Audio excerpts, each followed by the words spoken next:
नमस्कार। भारत को बड़ा झटका लगा है। देश के सोने के भंडार में बड़ी गिरावट आई है।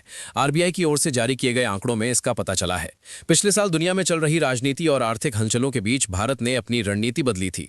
भारतीय रिजर्व बैंक ने विदेशी मुद्रा से ज्यादा सोने पर भरोसा किया था और इसकी वजह से देश के सोने का भंडार लगातार बढ़ रहा था। लेकिन अब इसमें लगातार गिरावट देखने को मिल रही है। सवाल यह है कि ऐसा क्यों हो रहा है, इसका क्या मतलब है और इसका आम आदमी पर कितना बड़ा असर पड़ने वाला है। कहीं मत जाइए, सब कुछ आपको बेहद आसान भाषा में पूरे विस्तार के साथ हम बताने वाले हैं। सबसे पहले बात करते हैं सोने चांदी की कीमतों के बारे में, फिर आपको बताएंगे भारत का सोने का भंडार कितना कम हो गया है। सोने चांदी की कीमतों में 7 अप्रैल को गिरावट देखने को मिली। Indian bullion and jewellers association यानी IBJA के मुताबिक 10 ग्राम 24 कैरेट सोना 2000 रुपए घटकर 1.48 लाख पर आ गया। इससे पहले ये 1.49 लाख पर था। वहीं 1 किलो चांदी 3000 रुपए घटकर 2,34,000 पर रह गई है। MCX एक्सचेंज की बात करें तो 7 अप्रैल की दोपहर करीब 1 बजे 5 जून 2026 की डिलीवरी वाला सोना 450 रुपए की गिरावट के साथ 1,49,201 रुपए प्रति 10 ग्राम पर ट्रेड कर रहा था।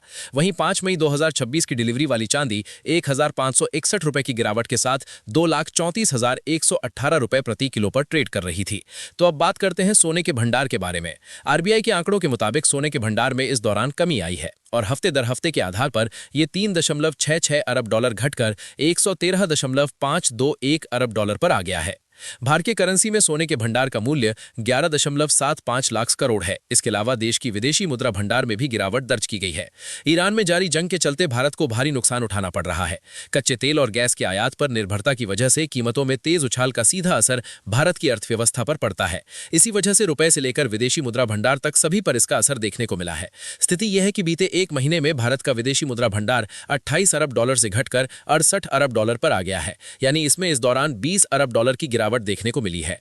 इससे ठीक एक सप्ताह पहले भी भारत के इस भंडार में बड़ी गिरावट दर्ज की गई थी, जब यह 11.413 अरब डॉलर घट गया था।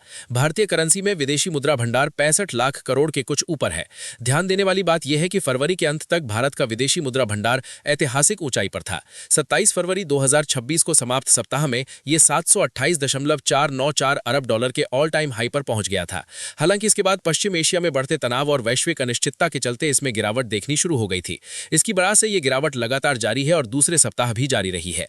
इस दौरान भंडार का सबसे अहम हिस्सा यानी फॉरेन करेंसी एसेट FCA 6.622 अरब डॉलर घट गया। कुल मिलाकर पश्चिम एशिया में जारी संघर्ष का असर भारतीय मुद्रा पर भी साफ तौर पर दिखाई दे रहा है। रुपए पर बढ़ते दबाव को नियंत्रित करने के लिए रिजर्व बैंक ऑफ इंडिया सक्रिय रूप से विदेशी मुद्रा बाजार में हस्तक्षेप कर रहा है। केंद्रीय बैंक डॉलर की बिक्री के जरिए रुपए को स्थिर रखने की कोशिश कर रहा है और इसके साथ ही कुछ नीतिगत कदम भी उठाए गए हैं और यही हस्तक्षेप विदेशी मुद्रा भंडार में कमी का एक बहुत बड़ा कारण बन गया है। हालांकि रिजर्व बैंक के हालिया कदमों से रुपए में रिकॉर्ड रिकवरी भी देखने को मिली है। जिस तरह से भारत का विदेशी मुद्रा भंडार कम हो रहा है, गोल्ड रिजर्व में भी गिरावट देखने को मिली है। आपका इस पर क्या सोचना है, कमेंट बॉक्स में लिखें। वीडियो पसंद आया हो तो इसे लाइक करें, शेयर करें। जल्द मुलाकात होगी अगले वीडियो में। तब तक के लिए दीजिए इजाजत। नमस्कार।